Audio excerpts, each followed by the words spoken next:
The fall air outside my window was still, almost unnervingly so. I'd always found solace in autumn. The rich golds and reds, the smell of leaves, and that little nip in the wind. But that night something felt off. The stillness wasn't serene. It was oppressive, like the silence was holding its breath, waiting. I'd been house-sitting for a friend while they took a much-needed vacation. It was a remote place, a 2-story house perched on the edge of a cliff. The view overlooked a vast expanse of trees, rolling hills, and somewhere far off, the faint outline of the city skyline. Peaceful during the day. At night, not so much. That evening, I decided to test the nerves I didn't think I had and started a true crime documentary binge. Typical, right? Alone in a big house in the middle of nowhere. The worst thing you could do is fill your head with nightmare fuel. But hey, boredom does strange things. Around 11 p.m., I paused the show to grab a drink. Heading to the kitchen, I noticed something weird. The porch light was flickering. I figured it was a loose bulb, a harmless quirk of an old house. Grabbing a step stool, I went outside to fix it. The air out there was colder than I'd expected, biting into my skin even through my sweater. I looked up at the bulb. It wasn't loose. Instead, there was a handprint smeared across the glass. I froze. The handprint wasn't faint. It was clear, like someone had pressed their palm firmly against the bulb's surface. Smudges of what looked like dirt, or was it something else? Trailed down the glass. I glanced around the yard, the dense trees encircling the property suddenly seeming closer, darker. My breath puffed in front of me, the cold wrapping around my chest like an icy fist. My rational brain fought to take control. Maybe the gardener had left it there, or maybe my friend before they left, but deep down I knew neither made sense. The bulb was high up, requiring a step stool to even reach it. The yard was empty, the house behind me silent. I tightened my grip on the step stool, my gaze darting from shadow to shadow, every rustle of leaves suddenly deafening. Get a grip, I muttered under my breath.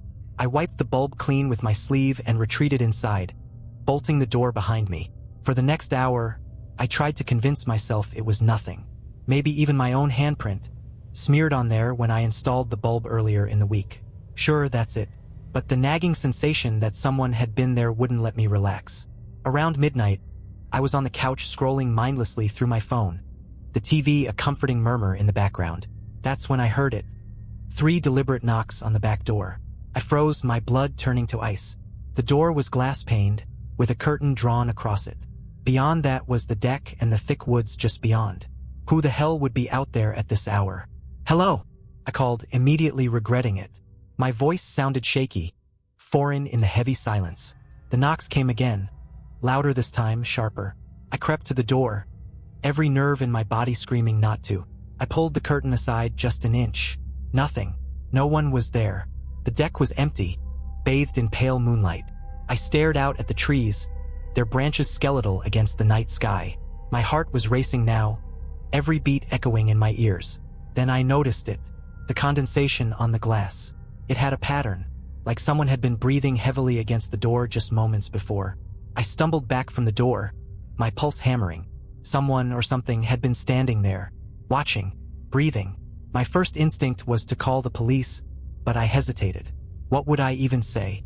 Hey, there's breath on my glass door, but no one's there? They'd think I was crazy. Gripping my phone tightly, I turned on the flashlight and swung it toward the yard. The beam cut through the darkness, illuminating the trees and the empty lawn. Empty. Too empty. I realized I hadn't even heard the usual nighttime sounds. No crickets, no wind, not even the occasional owl.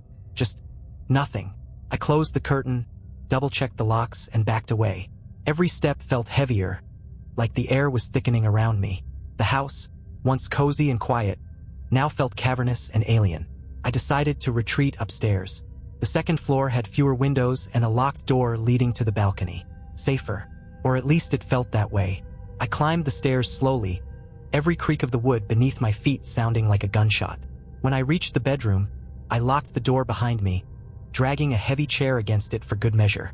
I sat on the bed, clutching my phone, and tried to convince myself it was over.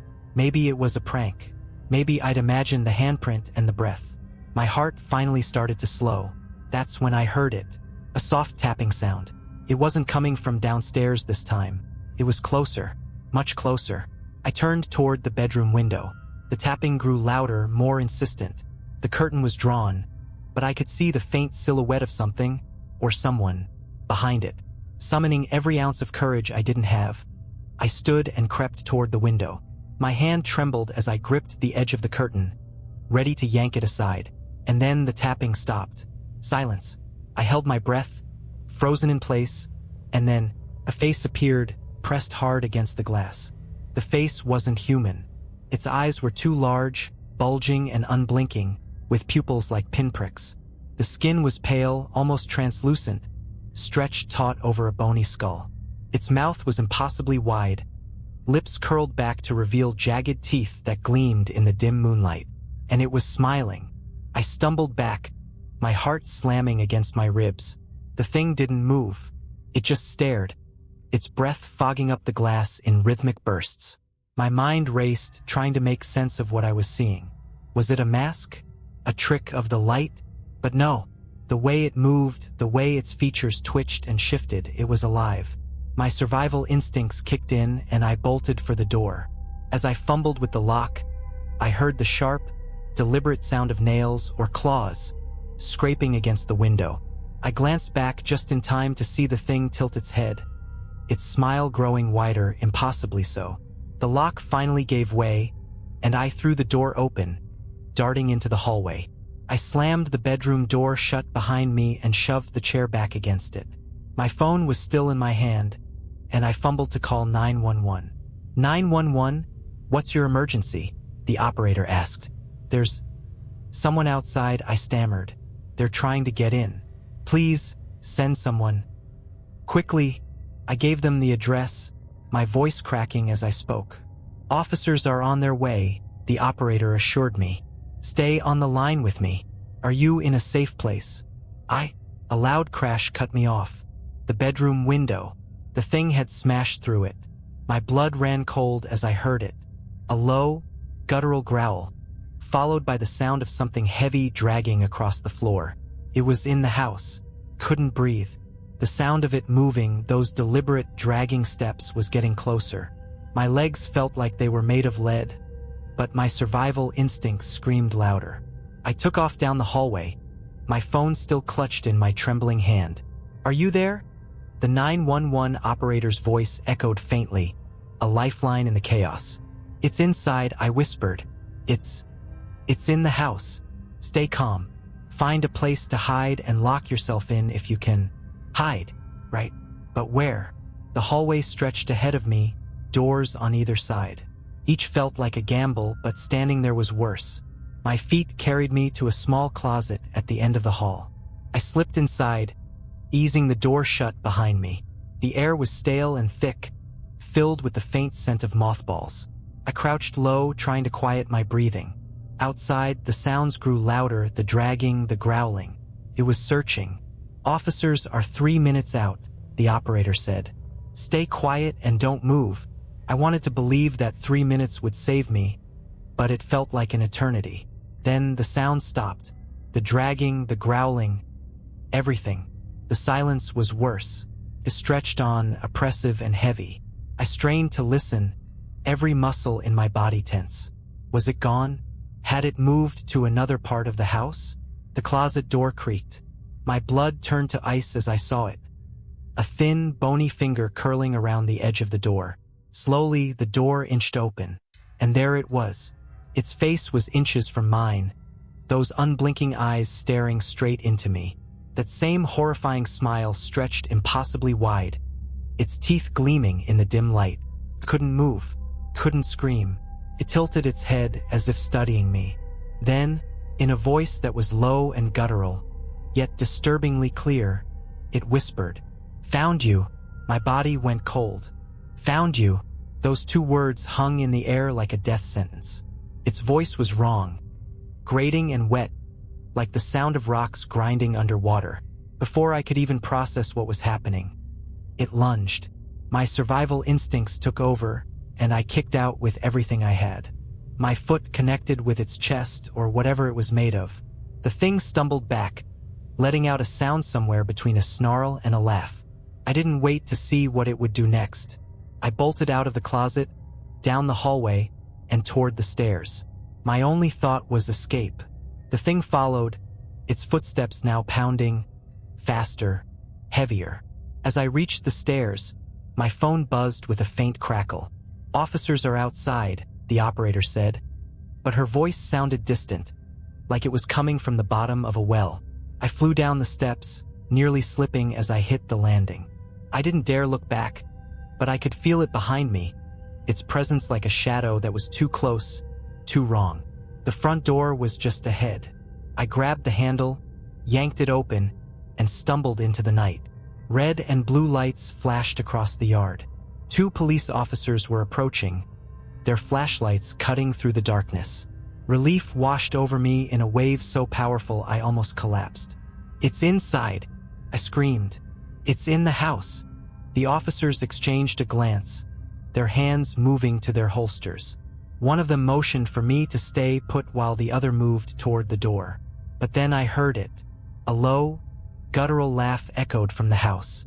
The officer at the door stopped in his tracks, his flashlight trembling. "What the hell?" he muttered, stepping back. The thing appeared in the doorway. Its smile was gone now, replaced by a snarl that exposed too many teeth. It crouched low, its long fingers curling against the frame of the door like a spider ready to pounce. "Stay back," one of the officers yelled, drawing his weapon. The thing tilted its head again, as if amused, before it moved. Fast. It launched itself toward them, faster than I thought possible. The first officer fired, the shots deafening in the quiet night, but the thing didn't stop. It hit him like a freight train, sending him sprawling to the ground. I stumbled back, my legs threatening to give out. The second officer fired, but the thing was already moving, darting toward the trees at the edge of the property. It disappeared into the darkness, leaving only silence in its wake. The officers scrambled to their feet, their faces pale and stricken. "What the hell was that?"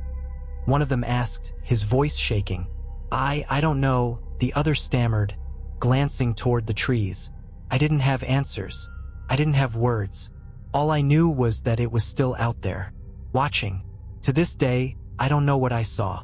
The police wrote it off as a wild animal incident, though none of their reports ever mentioned the thing's face. My friend's house was put up for sale the very next week, and I haven't been back since. But sometimes, when I'm alone at night, I swear I can hear it, that low, wet laugh. And when I do, I keep every light in the house on and pray that it's just my imagination. Because if it's not, it's only a matter of time before it finds me again. The thing vanished into the trees, but the air felt wrong, heavy. It didn't feel like it had truly left. The officers stood frozen, their weapons trembling in their hands. I tried to steady my breathing, but it came in short, panicked gasps. One of the officers turned to me, his face pale. "You're coming with us," he said, his voice sharp but tinged with fear. "We can't leave you here." I nodded, unable to speak, and followed them toward their patrol car.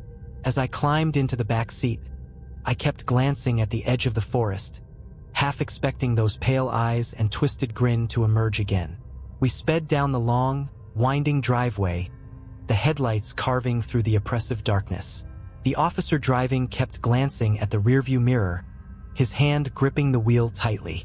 The other was on the radio calling for backup. And then the car stopped. The engine was still running, but the headlights flickered, casting long, eerie shadows across the trees. "What the hell now?" the driver muttered, slamming the dashboard. The radio crackled, the static loud and piercing.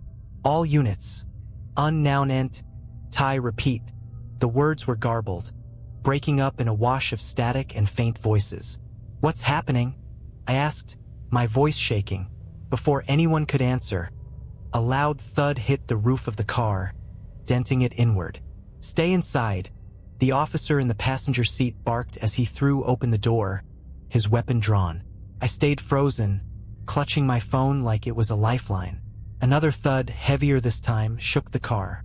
I craned my neck, trying to see what was on the roof, but the officers were yelling, their voices overlapping in panic. And then, in the faint glow of the flickering headlights, I saw it. A pale hand, long, skeletal, and impossibly thin, slid down the windshield. Its fingers splayed across the glass, leaving streaks of something dark and wet. "Get out of the car," one of the officers shouted, yanking the back door open and grabbing my arm. I stumbled out, my legs nearly giving way beneath me. As the officer pulled me away from the car, I saw the thing leap from the roof, its movements unnaturally fast and fluid. It disappeared into the woods again, but the damage was done. The car was totaled, the roof caved in, the windows cracked. And the officers? They looked like they'd aged 10 years in mere minutes. "We need to move," the driver said, his voice barely above a whisper. Now, the forest loomed ahead of us, thick and suffocating. Every branch seemed to twist into grotesque shapes in the flickering glow of the broken headlights. The officers whispered in hurried tones, their movements jerky, as if every shadow held the promise of doom. I wanted to run. Every instinct in me screamed to bolt, to leave the patrol car and its ruined safety behind. But where would I go? The house was miles away, and the creature, it was somewhere out there, waiting. "Backup still on its way," one of the officers muttered, his voice barely steady. "We just have to hold tight." "Hold tight," the other snapped. "You saw what it did to the car, Frank. We're sitting ducks out here." A loud snap echoed from the woods, cutting their argument short. We all turned toward the sound. Another snap, closer this time, followed by the rustle of leaves. "It's circling us," the driver whispered, his hand tightening on his gun. The silence that followed was so thick, I could hear my own heartbeat pounding in my ears. The flashlight beams swept across the trees, but they revealed nothing. And then, out of nowhere, a sound erupted, a wet, gurgling laugh.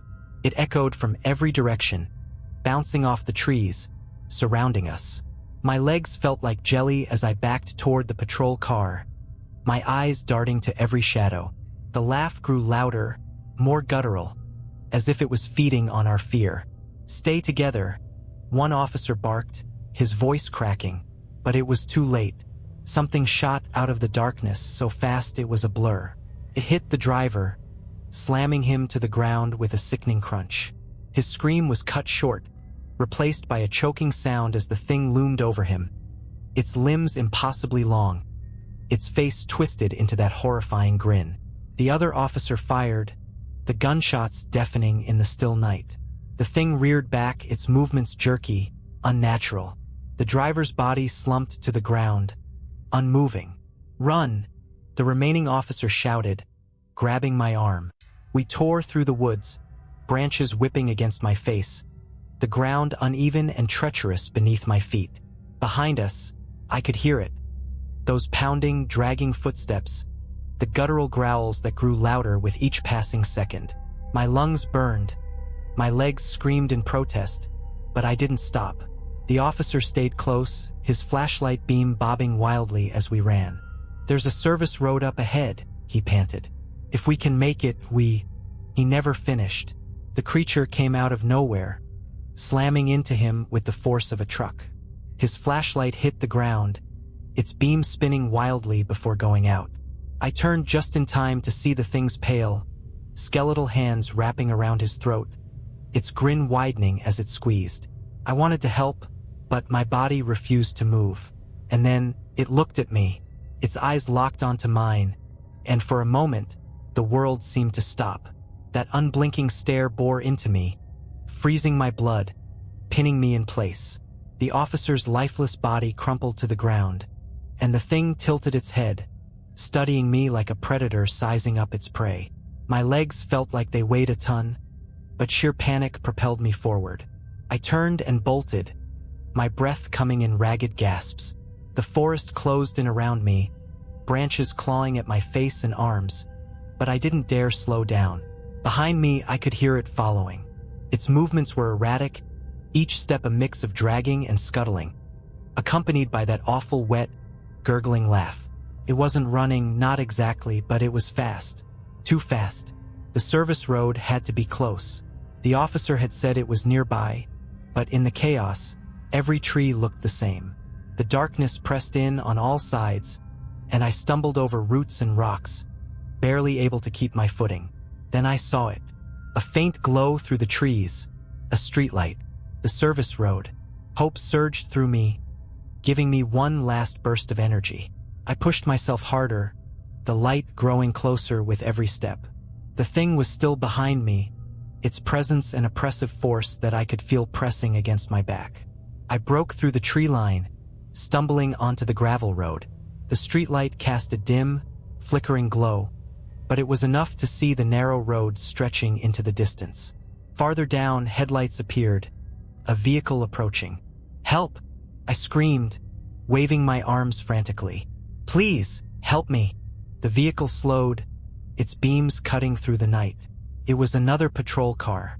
2 officers stepped out, their faces etched with confusion and concern. "What's going on?"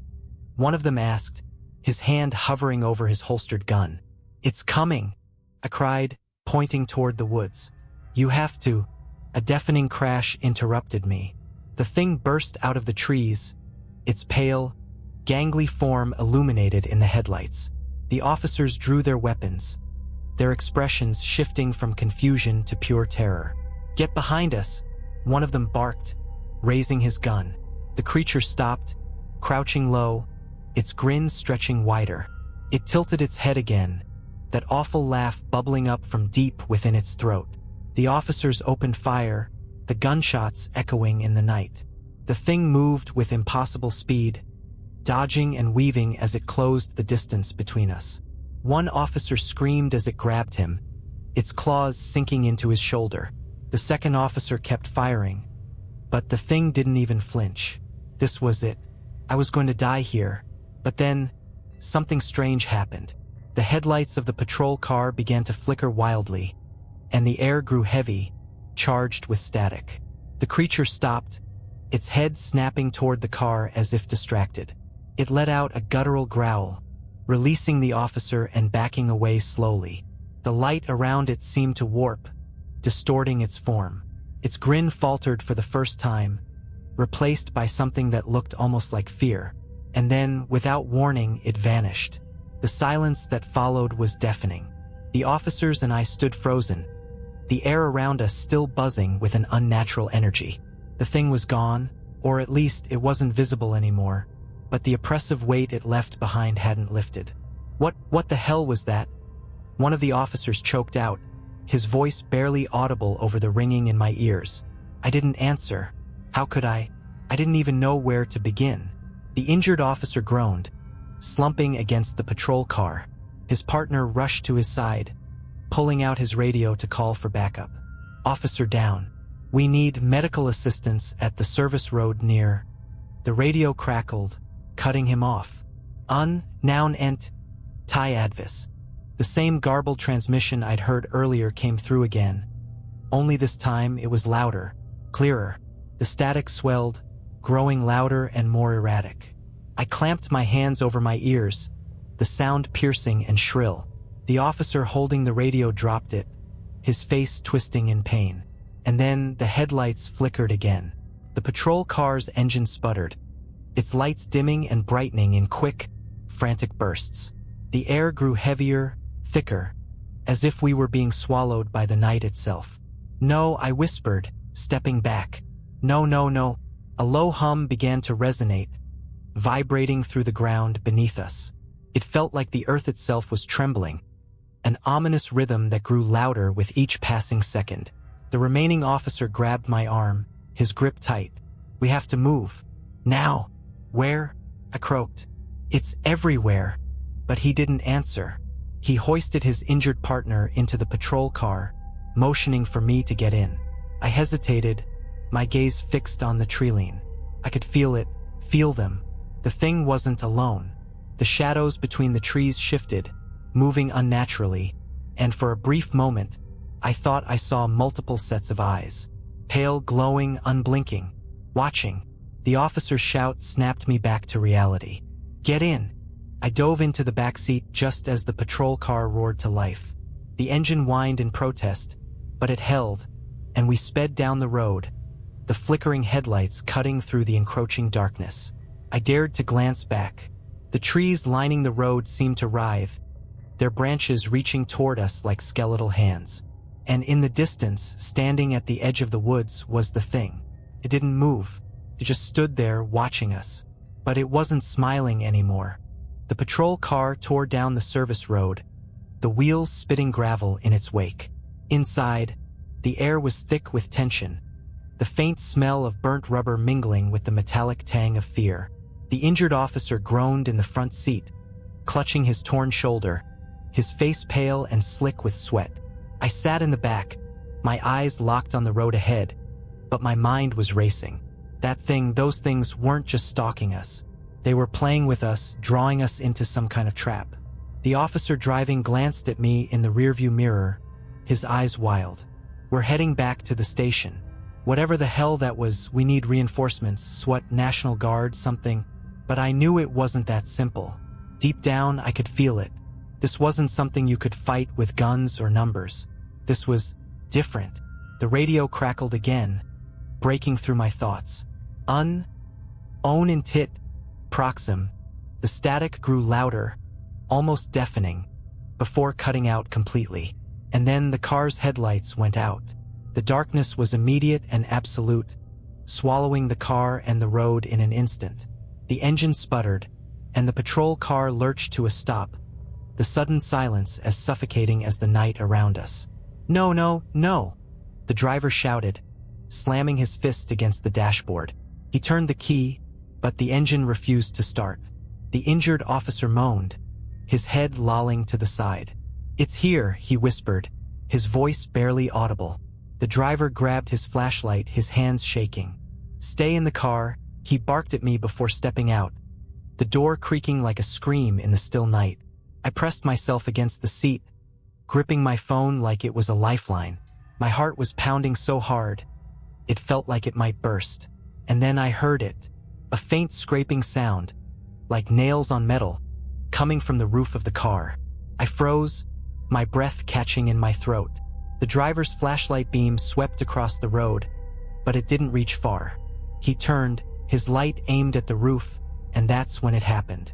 The roof caved in with a deafening crash, and something slammed onto the hood of the car. I couldn't see it clearly, but its silhouette was wrong.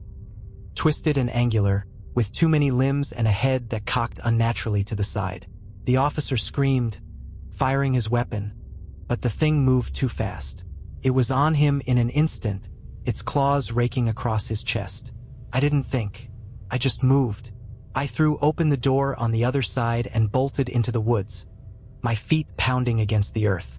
Behind me, the officer's screams were abruptly cut off, replaced by that awful, gurgling laugh.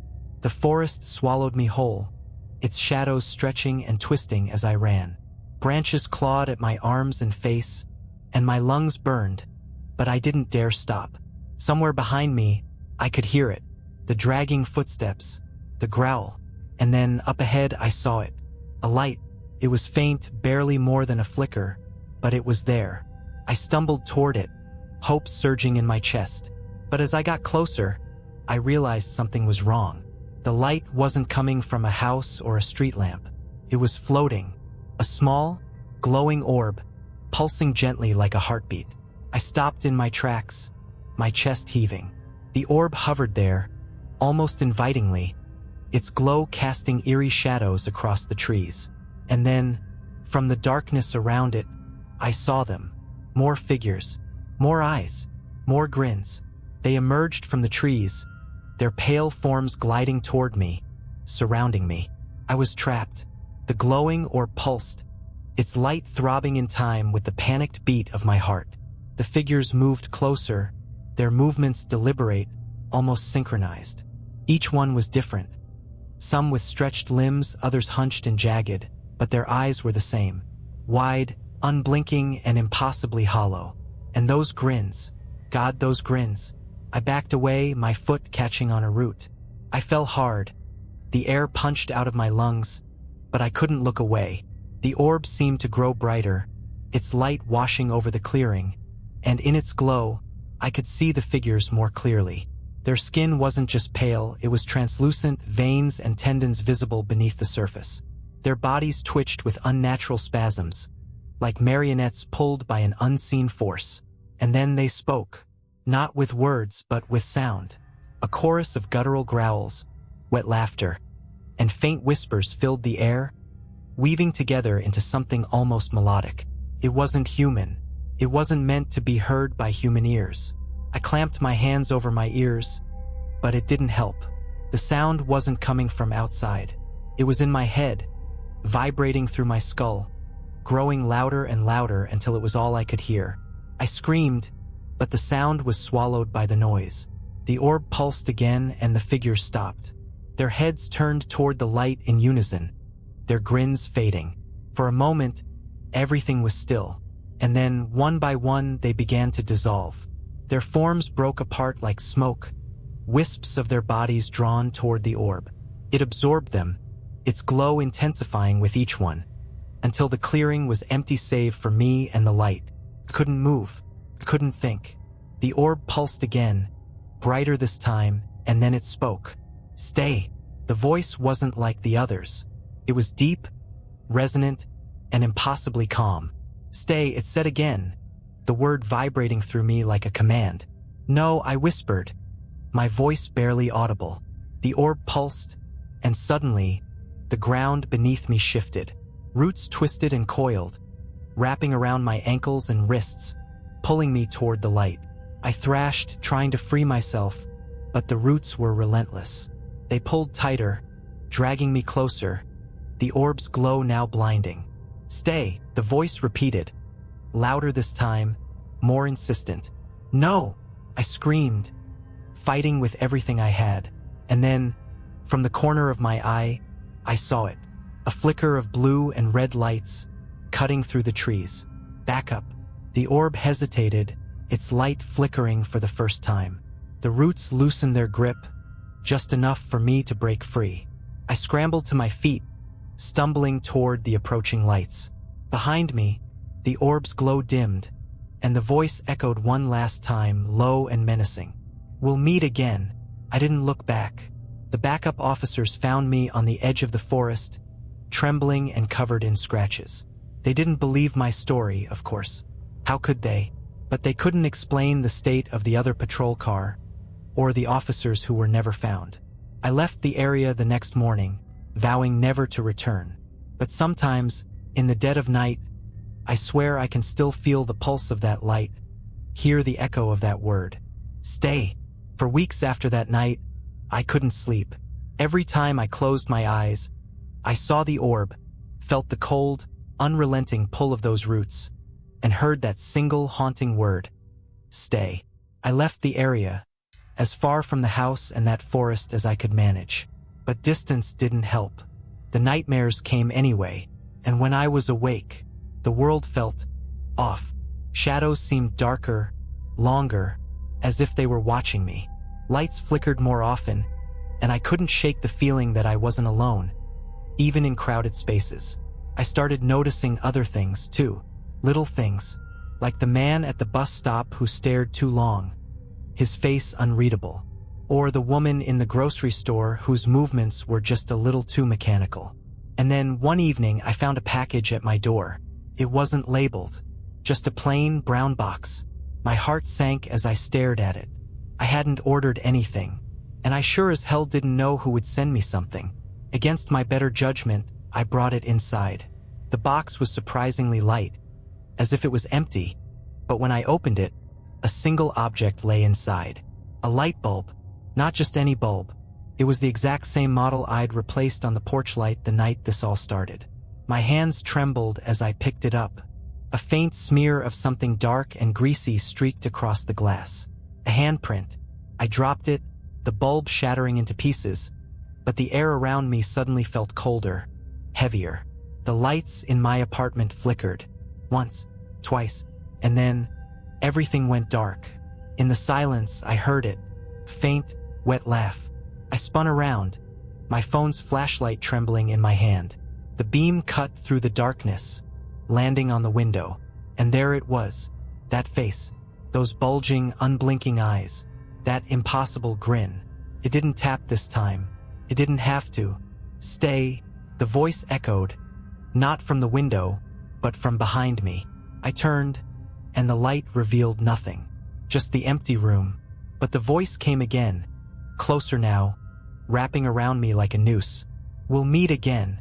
The lights flickered back on, and the room was empty.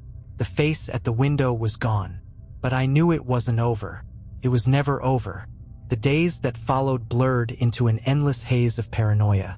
I stopped going to work, skipped meals, and barely slept. The thought that it could appear at any moment gnawed at the edges of my sanity.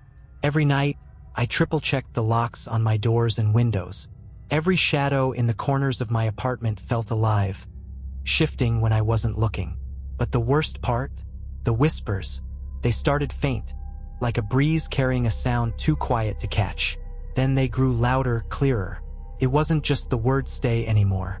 They were saying my name, softly at first, then insistent, almost pleading. I started hearing it everywhere, in the hum of the refrigerator, the creak of floorboards, even in the hiss of the shower. "Come back," they whispered. "Come back to us." I wanted to ignore them. I wanted to convince myself I was losing my mind. But deep down, I knew the truth. They wouldn't stop until I returned.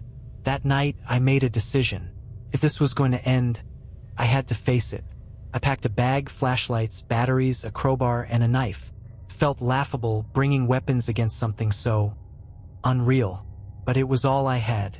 The drive back to the house was a blur, the headlights cutting through the endless stretch of dark, empty road. The further I drove, the heavier the air became, pressing down on my chest. The trees loomed taller, their branches curling like claws against the night sky. When I reached the house, it was exactly as I'd left it. Empty, silent, waiting. I stepped out of the car, my flashlight slicing through the darkness. The porch light, the one that had started it all, was dark now, its bulb shattered. The glass shards glinted faintly in the beam of my light. The whispers grew louder as I approached the door, their voices overlapping, pleading, "Come back, stay." I pushed the door open, its creak echoing into the emptiness. The house smelled stale, like wood left to rot. Dust motes floated in the air, disturbed only by the beam of my flashlight. I moved through the house slowly, my footsteps deliberate, every creak of the floorboards making me flinch. And then I saw it. The orb. It hovered in the living room, just like before, its light pulsing softly. The glow painted the walls with shifting shadows, the edges of the room blurring as if reality itself was bending. "Come," the voice said, deep and resonant. I tightened my grip on the crowbar, stepping closer. "What do you want from me?" I demanded, my voice trembling. The orb pulsed, its light growing brighter. Around me, the shadows began to twist, pulling away from the walls and floor. They took shape, forming long, skeletal figures with grins too wide and eyes too empty. "Stay," they whispered in unison. "No," I shouted, swinging the crowbar at the orb. It was like hitting air. The crowbar passed through the light without resistance, but the orb flickered, its glow dimming for a split second. The figures hissed, their forms distorting, but they didn't retreat. "Come back," the voice commanded, louder this time. The figures closed in, their hands outstretched, skeletal fingers reaching for me. Panic surged, and I did the only thing I could think of. I grabbed the shattered bulb from my bag, the one I'd brought from my apartment, and hurled it into the orb. The glass shattered against the light, and for a moment, everything went still. And then the orb exploded. A blinding flash consumed the room, and I was thrown backward, slamming into the wall. The light burned through my eyelids, and the sound, a deafening roar, filled every corner of my mind. When I opened my eyes, the room was empty. The orb, the figures, the whispers gone. The house was silent. I stumbled outside, gasping for air, the night sky above me impossibly clear. It was over, or so I thought. I sat on the porch of the house, the cold night air biting at my skin as I tried to make sense of what had just happened. My body ached, every muscle trembling with exhaustion, but the silence around me was almost comforting. The orb was gone. The house was still. For the first time in weeks, I felt like I could breathe. But as I climbed into my car, a nagging thought lingered in the back of my mind. What had I done? Destroying the orb felt like an ending, but it also felt like a mistake. A disruption in something far older and more powerful than I could comprehend. The drive back to my apartment was uneventful, the forest and roads now eerily quiet. When I reached home, I locked every door and window, though the act felt almost futile. Whatever I'd faced wasn't something that could be kept out by locks. For the first time in weeks, I slept deeply, dreamlessly. When I woke, the sunlight streaming through the blinds felt foreign, like I'd been gone for years instead of a single night. The tension in my chest was gone. The oppressive weight I'd been carrying finally lifted. It was over, or so I thought. Days passed, then weeks. The nightmares didn't return, and the whispers faded into memory. My life slowly pieced itself back together, though I avoided looking too closely at the cracks left behind. But one evening, as I was washing dishes in the fading light of dusk, I noticed something strange. The light bulb above the sink flickered. Once, twice, and then it went out. A chill ran down my spine as I stared at the darkened bulb, the water running cold over my hands. The air grew heavy, thick with a familiar, oppressive weight. And then I heard it, a faint, wet laugh. My reflection in the window shifted, the shadows behind me twisting, taking shape. And in the faint light of the dying day, I saw it. That face, those eyes, that grin. The orb may have been gone, but it had left something behind. And now it wasn't just watching. It was waiting,